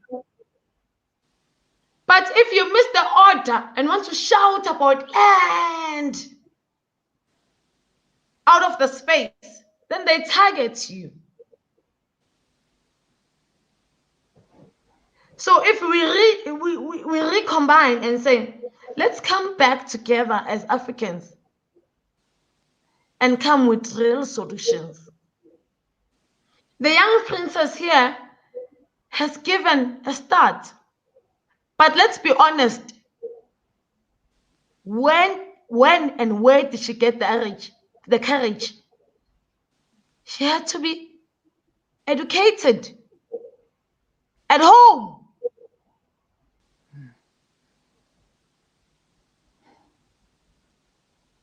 And it comes to a point where I like the fact that we raise the issue of homeschooling.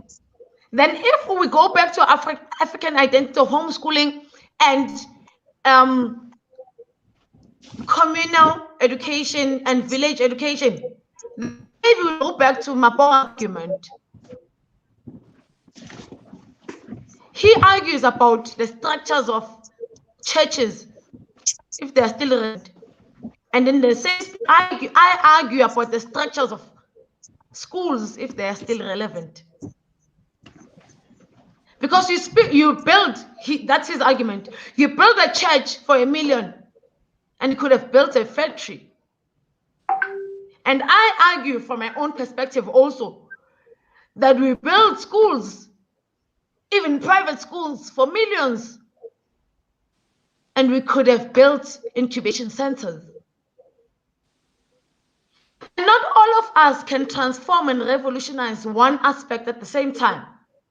If Mabonga is arguing the decolonization of religion, and I'm arguing the decolonization of education, and maybe you speak about the decolonization of economy and business, and the next person is decolonizing, and Dr. Susan, for example, is decolonizing media, then we are all relevant as Africans to each other, and let's continuously empower each other and wake up every morning, sharpening that mind.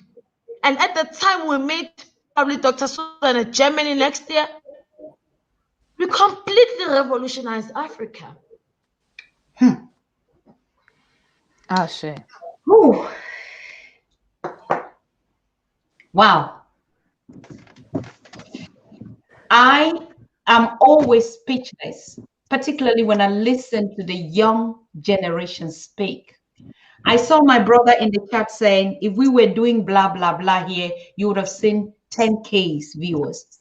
But because it is the young generation, that's how disrespectful we, the older generation, are not to even listen. And we miss always this point because exactly that's what we're talking about. Keep lying to ourselves that we want to build a younger generation. We want to build the future. Oh, we are working for the future. No, we're working for our own personal interest.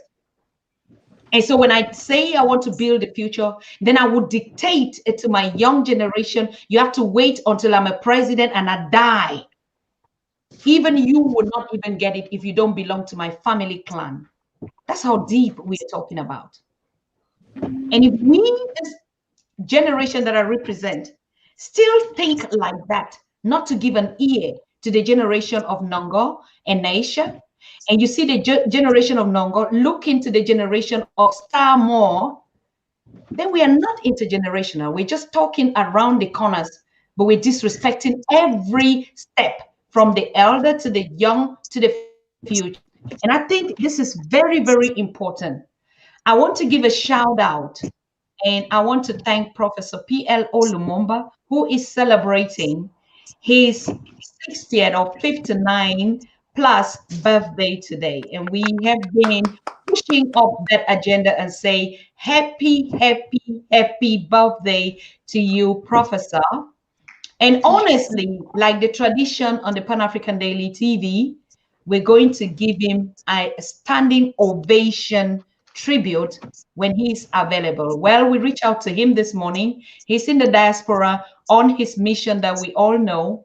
But he said one thing: go on with the work. And the work is giving the voice to the young generation. I want to sit and listen to the young generation that you're bringing to the on the platform, and he is watching us right now. So I want to thank all of us that are watching and are listening and paying attention to this special edition where we just sit and listen to the present generation and the future, and we learn also from our own past, so that we can begin to build really the Africa that is united from the generations, not the elders that stay in power and stick there and die and put even their own on the throne and never give power because they never had started it from the home. We are too dictatorial in our approach to our children. So if you don't even listen, how do you even think you have a good intention to give over? That's why they never give over power, not only in the political space. We will grow old and die. Dr. Susan will grow old and die on the Pan-African Daily TV and will never give that space to NYASHA and NHOGO, who should give the space to Starmore. That is wrong. And we must start changing it now. Listen to the young generation.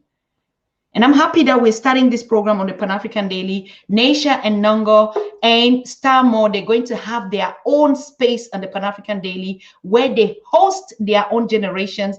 And Starmore with her teaching programs for kids, teach kids. All this, we have to do it practically. And that's the Pan-Africanism. And that's the real Africa that we want to build. I want to thank all of you. I want to thank your support and all the birthday celebrations. And especially, I'm going back to studio to just give us the last round of voices here.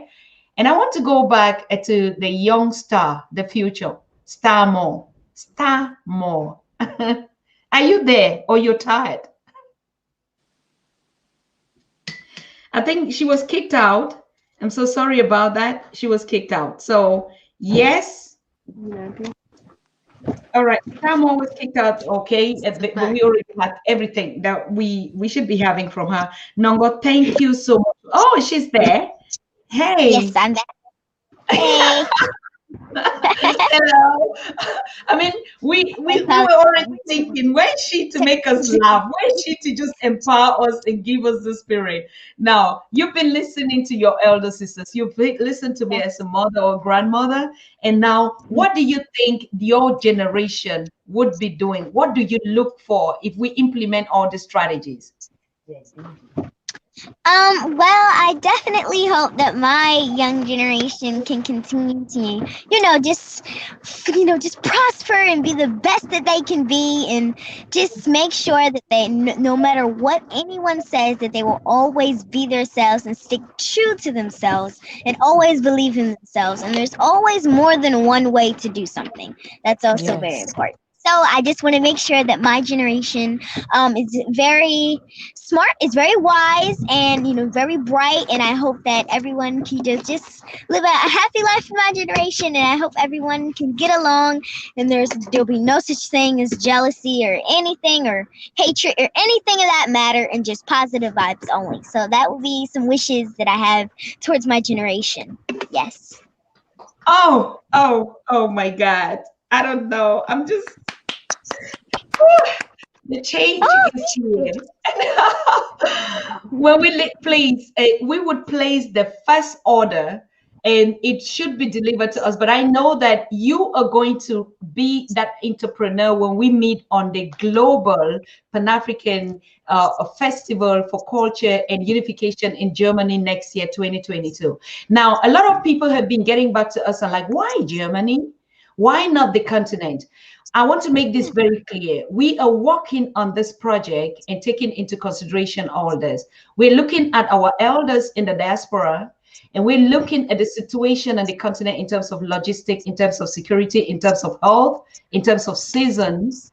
And it is more easier from what we gather from the survey that we're doing to meet in Europe. That's number one. Number two is because also Europe is the middle point, particularly Germany is the middle point between Africa and the US, or the continent is the middle point and is the closest continent to Africa. Can you imagine that it's 15 kilometers from Europe to Africa? Nobody ever thought about that, isn't it? And that was why the reason of the Berlin Conference made it so possible to penetrate and to petition Africa, because it was just a neighbor. And so we have to meet back in Germany, being the middle point of the continent. And like I said, the first criteria is we want to get all our elders in the on the continent and the diaspora to meet in this center point where this evil of partition started. So it is going to be a point where we are addressing particularly the situations that we are talking about at the table, also where we are talking in terms of culture and spirituality and education and everything, and the evils that have been planted up to this generation. But of course, we are going forward. We are not saying that we are only dwelling on our past when we meet. No, we are addressing the past, but we are already in the future. You see already what Stamo is telling you, what his generation or her generation is going to be like. Self-confident, self-love, smart, so smart. Even as the parents will be catching after them.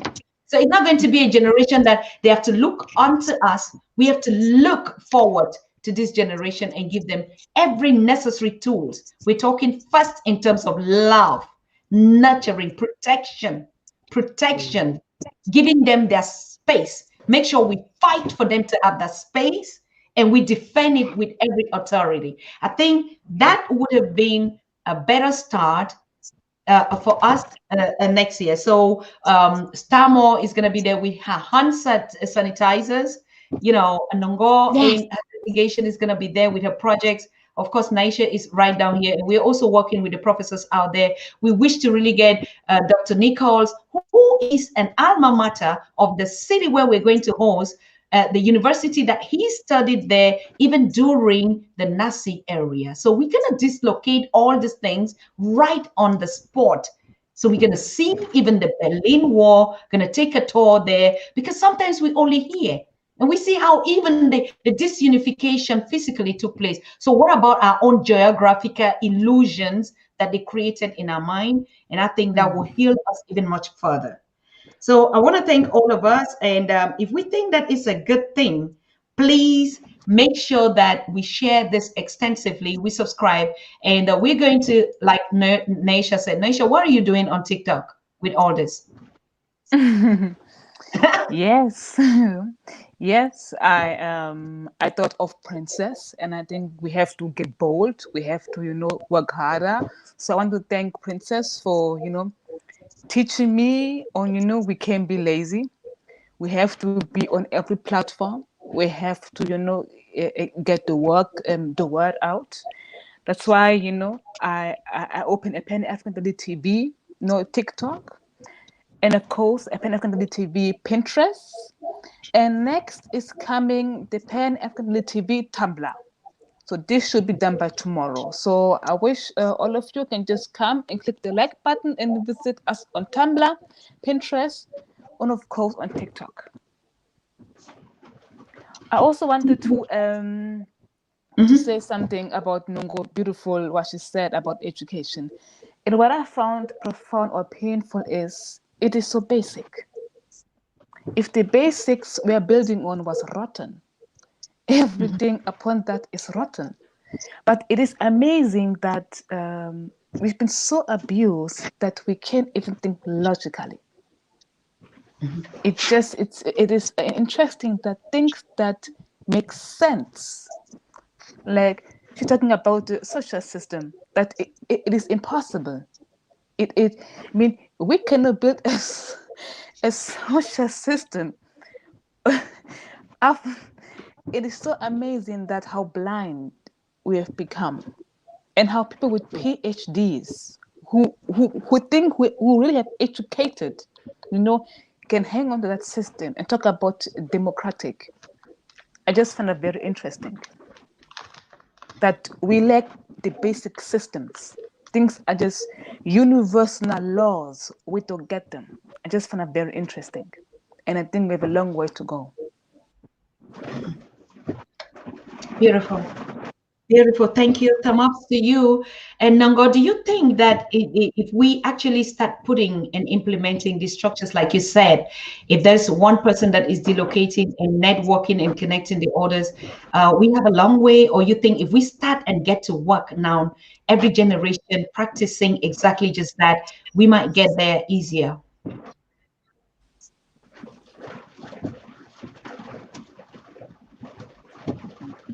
Is she connected, Nango? I think, Doctor, the last time I was on the interview, I gave an analogy about the definition of politics from the MELKON of Mziligas or Africa. And I think we are at this point where it's an implementation stage. Mm-hmm. We have the young person who's already doing it now. We have you as an elder. We have our generation. We are already interconnected. We just need to implement things. Mm-hmm. I can't just turn a blind eye from what NYASHA is raising now. The PhD students who are writing books, who are writing theses about the systems we have.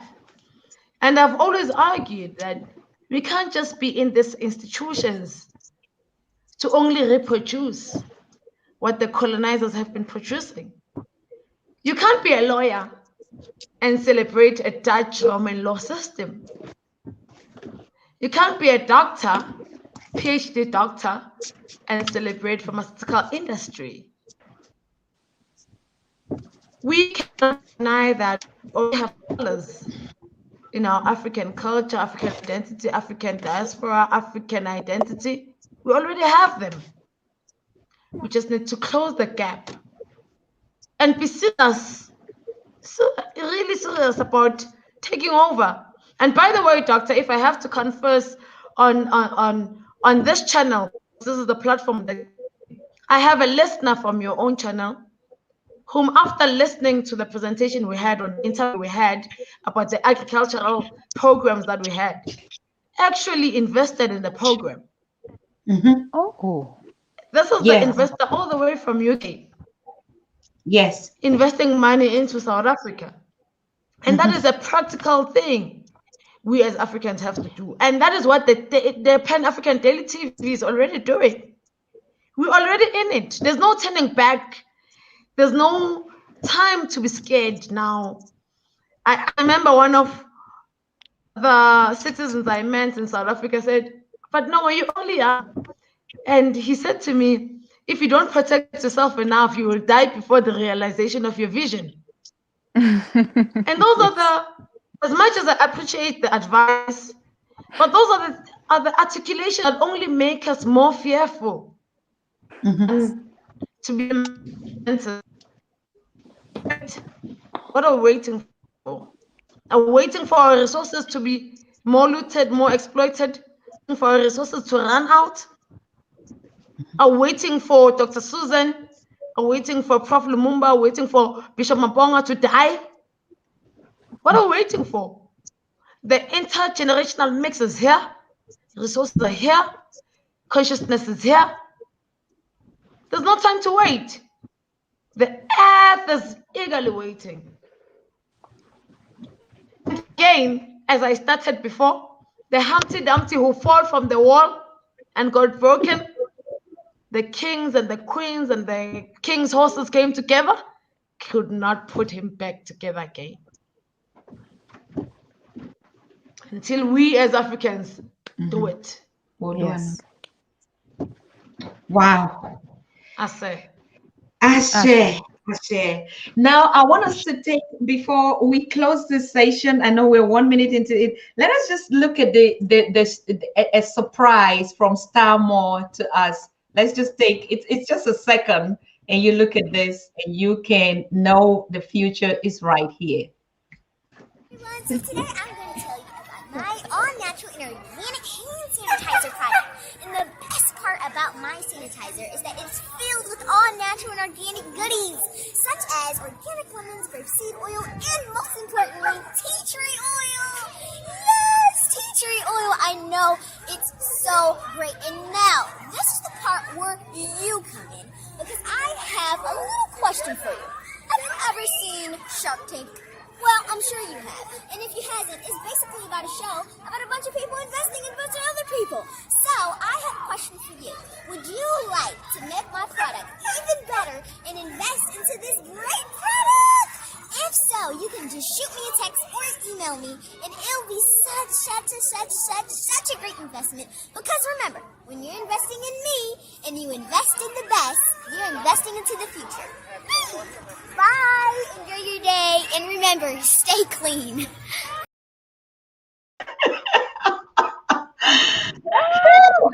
Thank you. That was so great. Thank you so much, Dr. Susan Tata. Oh, Thank can you. I book Oh you my too?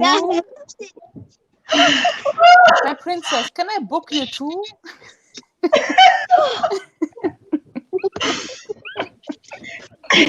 Longer you hear that, Nesha.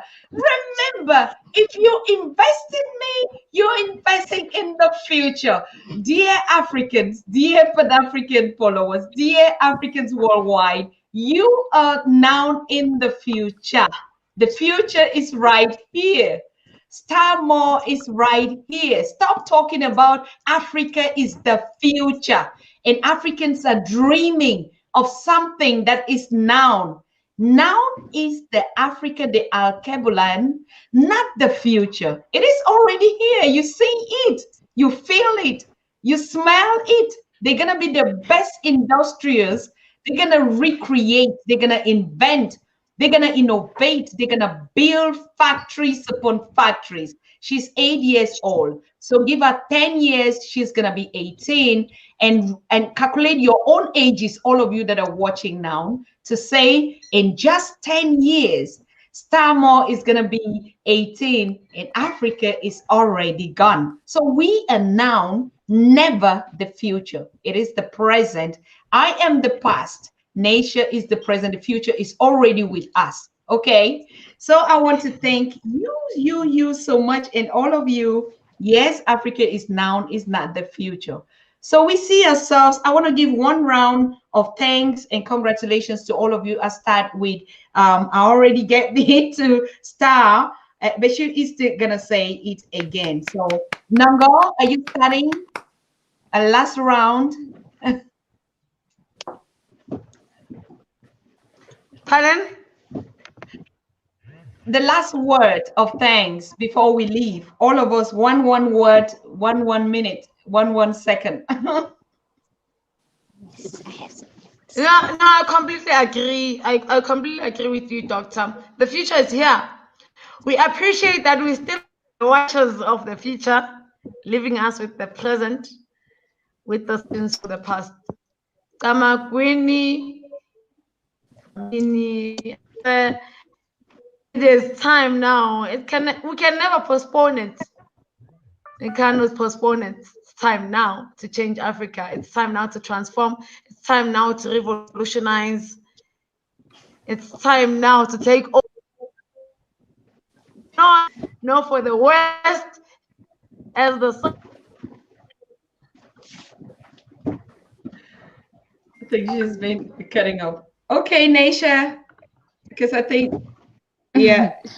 I just want to thank Sister NHOGO and, of course, my younger sister, Princess. I was so honored and privileged to be on the show with both of you. And it will be an honor to be again on the show with you. Of course, I want to thank my boss, Dr. Susan Tata, CEO of the Pan-African Daily TV. It's an honor working for you, and an honor your discipline and your vision to better us as Africans. That I respect that very highly of you. Thank you very much. Thank you. Yes, Stamo, your last word for us as also elders, and then for Yes. all of us. Yes, okay. So I just like to say thank you, thank you, thank you, sincerely from the bottom of my heart to everybody out there who took the time out to listen to, the younger generation, and to Miss Nanga and Miss Naisha and Dr. Susan Tata. I want to say thank you to everybody. Thank you, thank you, thank you. And also to some people who may just be jumping on and might have catched it a little bit late. My info is loopersloafers.com. That's my website. And my Cash App is $child homeschool number 8. Yes, everything is spelled regularly, no zip, no, none of that type of stuff. And I just want to say thank you once again for this opportunity, Dr. Susan Tata. Thank you very much. I'd be greatly honored and appreciated. Thank you. Thank you for all the listeners. I mean, we're gonna put her Cash App aid, her link to her homepage. Everything is gonna be available on the Pan African Daily TV. As from tomorrow, Naisha is going to work that out for us. And I want to thank all of you that have been here. And like I say, we are wishing Professor P.L.O. Lumumba a happy birthday today, the 17th of July. And we would be doing the normal tradition on the Pan-African Daily TV to celebrate him for his engagement while he is still with us. So prepare your video messages, prepare your thanks, prepare your tributes and everything. And on that same date, when he will give us the appointment, we'll put out every information to you. So thank you so very much.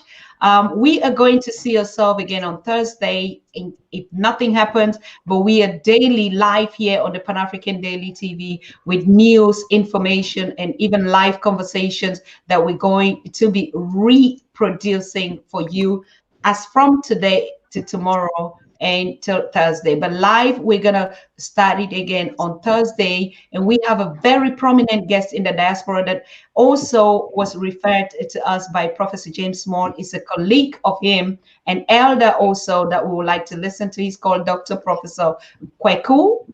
Kweku is a native-born African-American, but, has changed his name and everything. And I think also comes from the background as a reverend, but that was revolutionized in the Afrocentric culture. So he's going to be live with us on Thursday for the first time. He has the same power and the same spirit like Dr. J, Dr. Wade Nobles, Dr. Nichols, Dr. Professor James Small, Professor P.L.O. Lumumba, Dr. Arikana, all of them just have the same that spirit. So, but we're going to have another new prof that is also going to join our series to give back to the younger generation in the future. So I thank you so much.